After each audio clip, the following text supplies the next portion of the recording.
The story of money is the story of power. Here's something that should sound impossible. Thousands of years ago, civilizations that never met each other, that didn't speak the same language, that didn't even know the others existed, all came to the exact same conclusion. They all picked gold. Ancient Egypt on one side of the world, ancient China on the other. The Inca Empire, completely cut off from both. None of them ever talked to each other, and yet all of them, independently, decided that this one yellow metal was special enough to become money. So, what is it about gold? What did all these separate civilizations somehow figure out without any communication at all? Stick with me, because the answer involves chemistry, human psychology, and one tiny island in the Mediterranean that quietly changed the world forever. Let's start at the very beginning. Before money existed, people traded directly. You'd trade a goat for some grain or some cloth for a tool. This system is called bartering, and honestly, it sounds simple, but it had a massive problem. Imagine you make shoes for a living, and you want to buy bread. But the baker doesn't need shoes today. Now what? You'd have to find someone who wants your shoes, who also has something the baker wants, and somehow make all three trades line up at the same time. It's chaos. And as societies grew bigger, this problem got worse, not better.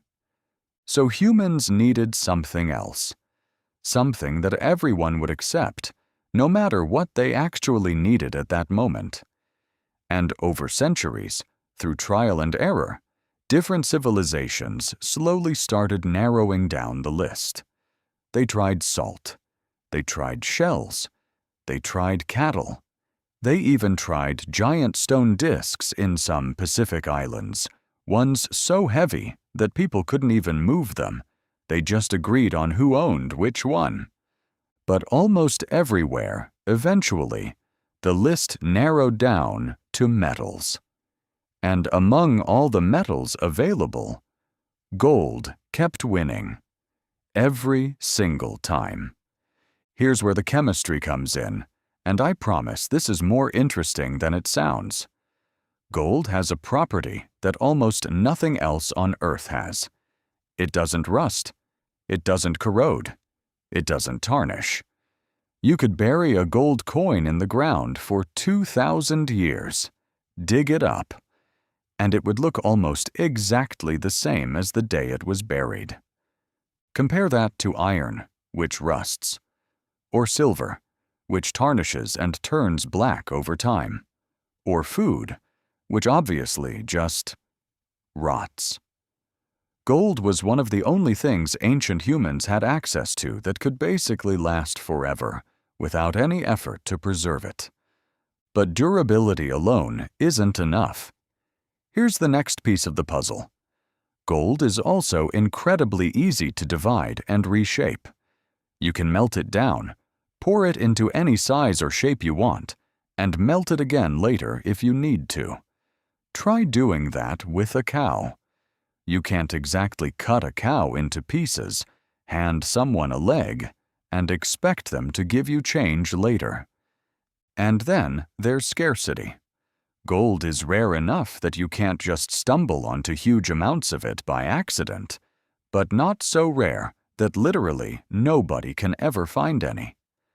That balance turns out to be incredibly important. If something is too common, it can't hold value.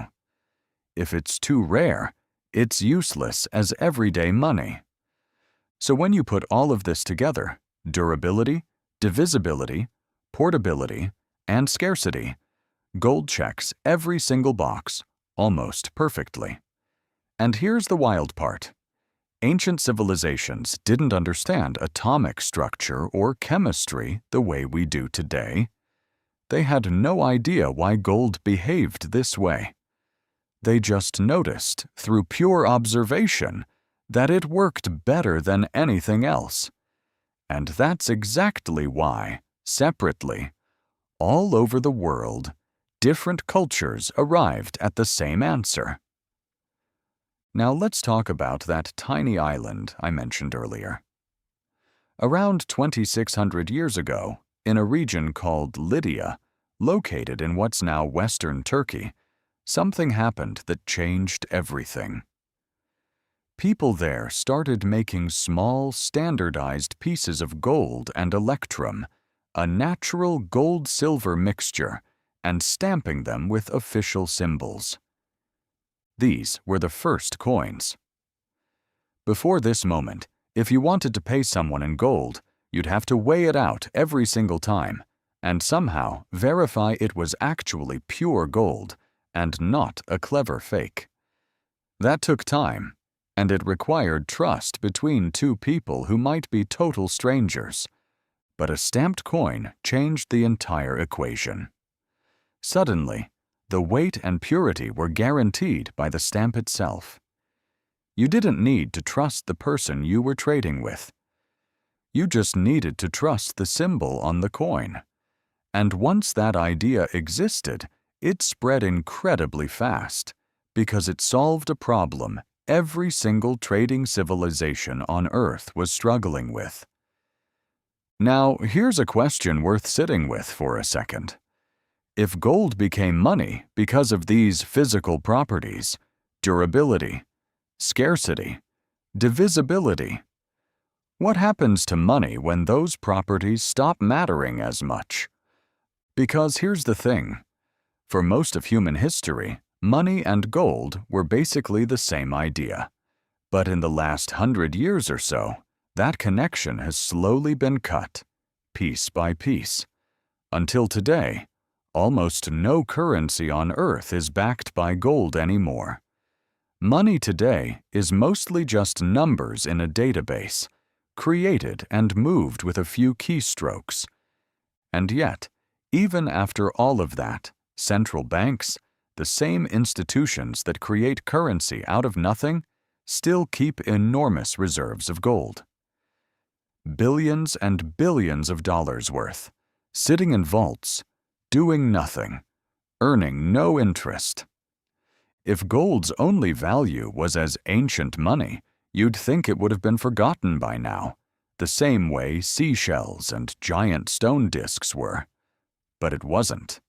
And that single fact, that gold survived the transition into the modern financial world, while almost every other ancient form of money completely disappeared. That tells you something important about what people, even today, deep down, actually trust. So here's the strange truth. Every ancient form of money eventually disappeared. Salt, shells, giant stone discs, cattle, all of it faded into history books and museum displays, except gold. Even now, thousands of years after the first coin was stamped in Lydia, gold is still sitting in vaults, still being bought, still being trusted, even by institutions that can create money out of thin air with a few keystrokes. Maybe that's just history holding on a little too long. Or maybe, on some level, it's telling us something about what real value actually looks like once you strip away everything else. If this changed the way you think about money, even a little, hit subscribe and let me know in the comments what surprised you most. See you in the next one.